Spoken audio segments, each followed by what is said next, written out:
수준 높은 AP 수업, 철저한 GPA 관리, A1 인스티튜트. 안녕하세요. A1 안유신입니다. 어떤 사람들에게는 이 연봉 자체가 직업을 선택하는데 가장 1순위가 아닐 수 있습니다. 하지만 어떤 직업이 얼마를 버느냐는 정말 중요한 요소 중에 하나겠죠.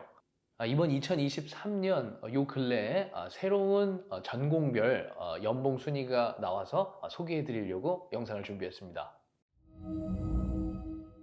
보통 이렇게 우리가 뭐 직군별 그리고 메이저 전공별 어떤 그 샐러리 그 순위를 보기 위해서는 이렇게 구글링을 한다든지 검색을 해서 어떤 블로그 같은 거를 찾을 수가 있는데, 이렇게 뭐 글래스도어라든지 인디드 이런 데서도 계속 이렇게 지속적으로 조사를 해서 저희에게 이렇게 발표를 해주는데, 저는 이런 발표가 어떤 정보들을 베이스로 해서 그런 것들을 조사했는지 확신이 서지 않기 때문에 어떤 관에서 이렇게 나온 공식적으로 나온 그런 자료들을 조금 신뢰하는 편이라서, 이런 곳에서는 또 당연히 이렇게 많이 찾아보실 수 있지만 저는 이것보다는 다른 사이트를 참고하도록 하겠습니다. 그래서 여기 이렇게 보시면 뉴욕 FRB에서 이번에 새롭게 업데이트된 2023년 2월 10일 날 업데이트된 자료가 이렇게 있는데요. 우리 학생들이 졸업을 하고 나서 내가 얼마를 과연 벌게 될까, 이런 것들을 굉장히 궁금해하기 때문에 저는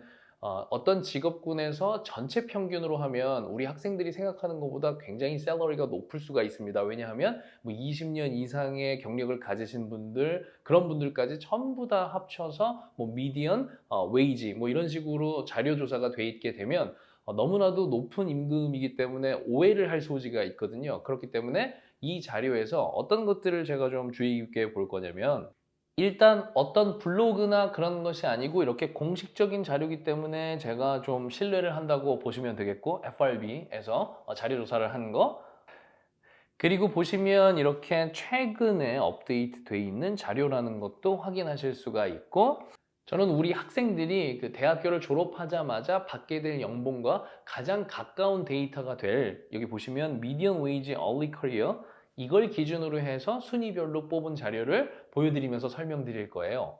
자, 여기서 한번 보시면 1위가 케미컬 엔지니어링이라는 것을 확인할 수가 있습니다. 컴퓨터 사이언스나 데이터 사이언스 이런 게 1위일 줄 알았는데 왜 케미컬 엔지니어링이 지금 여기서 자료 조사한 바에 의해서 1위가 될 수 있었냐면, 그 이유는 바로 이것이 포함되어 있기 때문입니다. 우리 케미컬 엔지니어들은 이 페트롤리움 같은 경우에 석유죠. 석유를 정제하거나 뽑아내는 기술, 이런 것들의 인력이 굉장히 많이 필요하고 그리고 굉장히 고연봉이기 때문에 그런 분들이 이 연봉을 많이 올려놨다고 보시면 되고, 이거 미디언이니까 중간값입니다. 중간값이 한 7만 5천 불 정도 된다고 보시면 되고, 이제 석유 관련 것은 요즘에 신재생 에너지다 뭐다 해서 에너지에 관련된 이런 새로운 기술들이 많이 발전하고 있기 때문에 이 페트롤리움 관련해서는 사양하는 산업이 아닌가 이렇게 생각하실 수 있겠지만, 제가 생각하기에는 향후 몇십 년간은 그래도 계속 고연봉을 유지할 수 있는 그런 직업이라고 생각하기 때문에 케미컬 엔지니어링도 굉장히 전망 있는 전공 중에 하나라고 생각을 합니다. 저는 우리 학생들에게 이 케미컬 엔지니어링이 굉장히 가성비가 좋은 그런 메이저라고 소개를 많이 하고 있는데요. 우리 성적이 좋은 학생들이 대부분 메디컬이나 그런 관련 업종을 많이 생각을 하는 걸로 알고 있는데, 프리메드를 생각하게 되면 이제 우리가 보통 가게 되는 메이저가, 선택할 수 있는 메이저가 보통은 이제 바이올로지가 있을 수 있고, 그 다음에 뉴로 사이언스가 있을 수 있고, 그리고 뭐 바이오 메디컬 엔지니어링이 있을 수 있고요. 그리고 아니면은 뭐 퍼블릭 헬스 이렇게 있을 수가 있죠.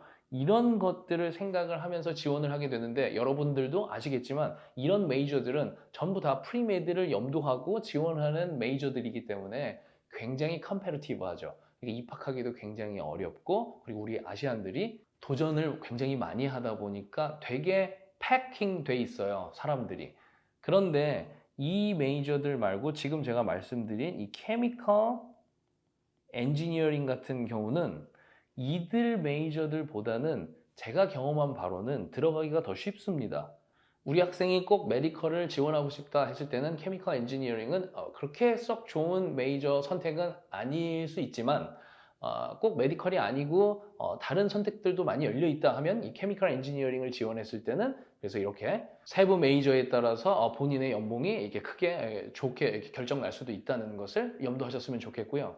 만약에 메디컬을 준비하는 학생들 같은 경우에는 케미컬 엔지니어링 같은 경우에는 물론 메디컬 스쿨을 가는 학생들도 있지만 그냥 케미스트리를 메이저로 했을 때가 더욱더 이 메디컬 스쿨을 갈 때 더 손쉬운 방법이기 때문에 참고하시면 좋겠습니다. 그리고 두 번째, 세 번째로 보여지는 이 전공들이 이제 컴퓨터 엔지니어링, 컴퓨터 사이언스 이런 것들은 예상을 했겠지만 요즘에 AI 시대니까 당연히 고연봉을 받게 될 거고 한 74,000, 73,000 이게 early career. early career는 한 어떤 곳에서는 한 처음 시작부터 3년 차까지를 early career라고 생각하는 그런 기관들도 있고 혹은 처음부터 5년까지 이렇게 생각하는 기관들도 있기 때문에 그냥 대략 처음부터 4, 5년 정도까지의 연봉의 미디언 밸류라고 생각하시면 되겠습니다. 그리고 요즘에 우주 산업이 굉장히 각광을 많이 받다 보니까 이렇게 고액 연봉을 받는 것이고 점점 이렇게 에어로스페이스 관련해서 전공을 갖고 싶어 하는 학생들이 많아지기 때문에 당연히 입학 또한 굉장히 어렵다는 것을 알아두시면 좋겠습니다. 그리고 보여지는 것이 이제 인더스트리얼 엔지니어링이랑 메카니컬 엔지니어링인데요. 이렇게 인더스트리얼 엔지니어링이랑 메카니컬 엔지니어링은 서로 되게 비슷한 일을 해요. 그래서 그 산업 분야에 필요한 기기 설비 이런 것들을 전부 포괄하고 있기 때문에 비슷한 일을 한다 이렇게 생각하시면 되고 그리고 제가 참고로 이제 말씀을 드리는데 우리 지금 이 영상을 시청하시는 학부모님들은 당연히 뭐 세금을 내고 이러시니까 잘 아시겠지만 우리 학생들은 이 세금을 내본 적이 없기 때문에 어떻게 생각을 하냐면 그냥 이렇게 수치별로 보고 이 그로스 인컴이 7만 불이다. 이거를 12로 나누게 되면 한 5,830불인가 뭐 그렇게 되거든요. 한 달에. 그러면 내가 한 달에 한 5,800불 보면 뭐 괜찮네. 이렇게 생각을 해요. 하지만 저희가 학생들에게 이제 얘기를 하죠. 만약에 이게 애뉴얼 셀러리가 7만 불 정도 되면 세금 제하고 뭐하고 하다 보면 너 아마 4,000불 초반 아니면 3,000불 후반대를 한 달에 받게 될 걸 네가 실제로 수령하는 거 이제 넷 인컴을 얘기하는 거죠. 그렇게 얘기하면 학생들이 깜짝 놀래요. 그거밖에 못 받냐고.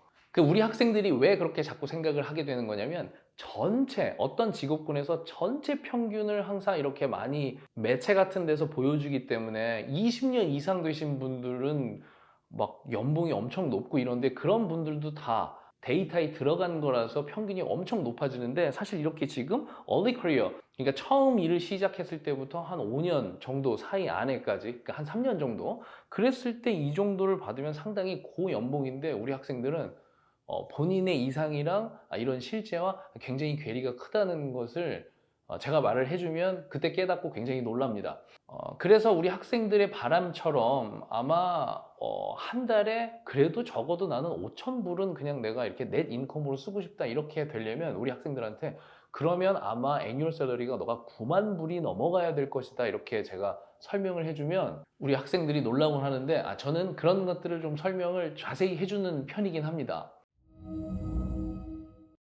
그리고 보여지는 것들이 이제 뭐 electrical engineering 이거는 굉장히 원래 좀 센 전공인 걸 우리가 다 인지하고 있으니까 넘어가고 그리고 여기 이제 miscellaneous engineering이라고 있는데 이게 뭐냐 이렇게 생각하실 수 있는데 뭐 다른 엔지니어링 전부 다 포괄된 건데 이게 이렇게 왜 상위권을 차지하게 되냐면 요즘에 신재생 에너지 관련된 그런 엔지니어들도 이곳에 다 포함이 되어 있기 때문에 이렇게 높은 순위라고 보시면 되겠고요.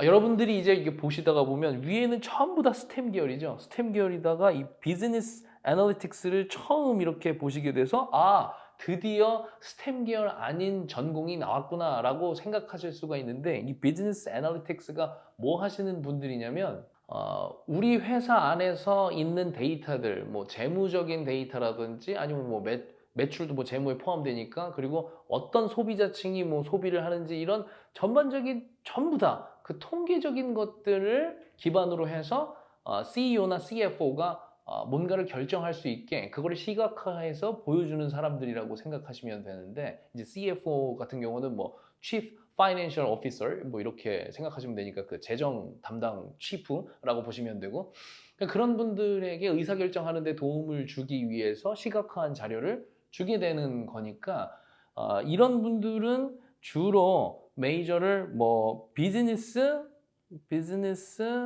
그 어드미니스트레이터 이런 전공을 하게 되는데 베이스가 뭐가 깔려 있어야 되냐면 스태티스틱스 그거를 잘 해야지 이제 통계를 잘 뽑아서 줄 테니까 그리고 어떤 통계 자료를 이렇게 시각하고 정리하고 데이터들을 이렇게 발라내는데 당연히 컴퓨터 사이언스나 뭐 그런 것들이 필요하겠죠. 그리고 당연히 공부해야 되는 것들이 이제 뭐 파이낸스 같은 경우도 공부해야 되고 이코노믹스도 공부해야 되고 이런 내용이라서 완전히 넌스템 계열이라고 얘기하기는 조금 애매한 부분이 있습니다. 컴퓨터 사이언스나 스태티스틱스가 베이스가 돼 있어야 되기 때문에 그래서 이것도 이런 부분이 포함되어 있는 그런 직업이다라고 보시면 되겠고요. 더 밑으로 내려가기 시작하면 이제서야 파이낸스, 이코노믹스 완전히 넌스템 계열인 그런 메이저들이 보이기 시작합니다. 그래서 이런 것들을 기반으로 보셨을 때 왜 엔지니어링이 이토록 경쟁률도 치열하고 우리 학생들도 들어가고 싶어 하는지 이런 것들을 좀 아실 수가 있을 것 같고요.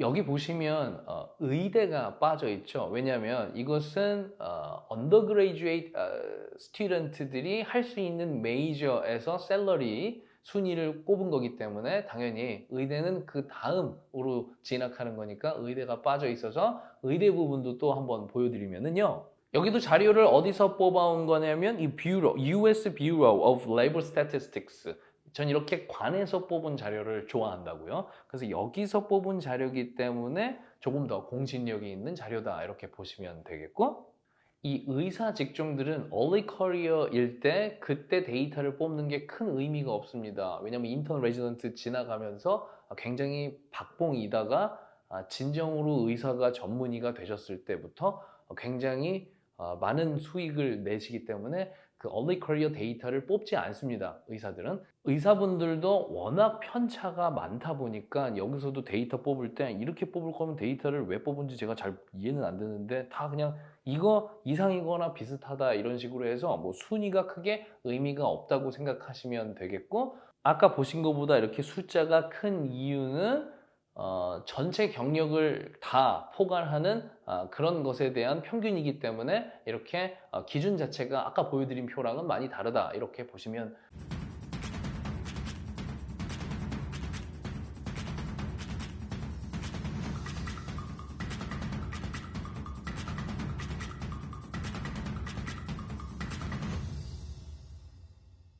이 보시면은 처음에 나와 있는 게 ophthalmologist, 안과 의사죠. 안과 의사분들 굉장히 고액 연봉으로 알려져 있고요. 자, 여기 있는 순서 크게 의미 없다고 했습니다. 이어서 보시는 게 physician. physician 같은 경우는 이 내과 의사인 거죠. 어렸을 때 제가 너 PG 있어 이렇게 외워가지고 내과 의사 뭐 이렇게 단어를 외웠던 기억이 있는데 physician 내과 의사 보시면 되겠고 이 radiologist가 굉장히 이 미국에서는 인기가 많은 그런 전문 직업이시거든요. 이 라디올로지스트가 왜 중요하냐면 한국 같은 경우는 저희가 뭐 CT를 찍잖아요. 여기선 CAT 스캔이라고 하는데 이 CAT 스캔을 찍게 되면 막 이렇게 그 영상 자료도 나올 거고 비슷하게 MRI도 그럴 거고요. 엑스레이, 뭐 울트라소닉, 그 초음파 이런 것들도 마찬가지인데 이거를 해석하시는 분들이에요.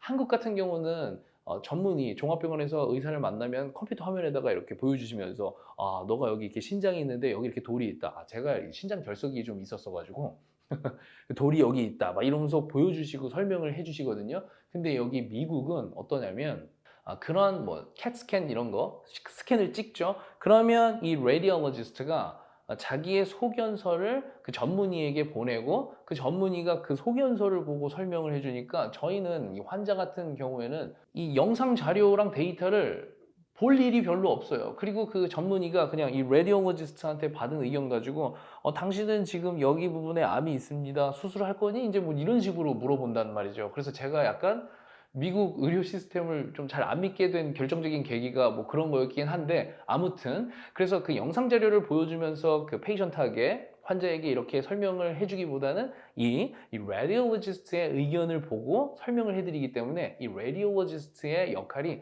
굉장히 중요하고 크고 그리고 되기도 힘들어요. 그래서 또 고액 연봉이시기도 하고요. 그래서 이 라디올로지스트도 우리 메디컬을 생각하는 우리 학생들이 굉장히 많이 인기 있는 그런 메이저라고 생각하시면 되겠고, 그리고 이거 발음하기 굉장히 힘든 직업이시죠. 스카이트리스트, 정신의학과. 점점 더 요즘 시대에 오면서 점점 더 이 정신의학에 관한 그런 것들이 더 중요해지기 때문에 그렇다고 보시면 되고, 그래서 이렇게 쭉 보시면 여기에 이렇게 orthodontist, 이게 그 교정의학과 이런 것도 있고, 제가 이렇게 말씀드린 이 전공들이 의대 안에서도 굉장히 인기가 많았던 그런 전공이었다고 보시면 되겠습니다.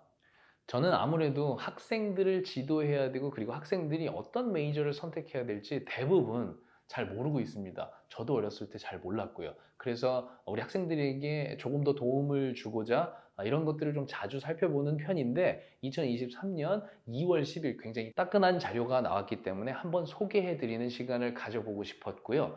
계속 공부를 열심히 해서 우리 학생들에게 좋은 직업군들을 많이 소개해 보도록 노력을 하고 있겠습니다. 그럼 저희는 다음 영상에서 만나 뵙도록 하겠습니다. 감사합니다.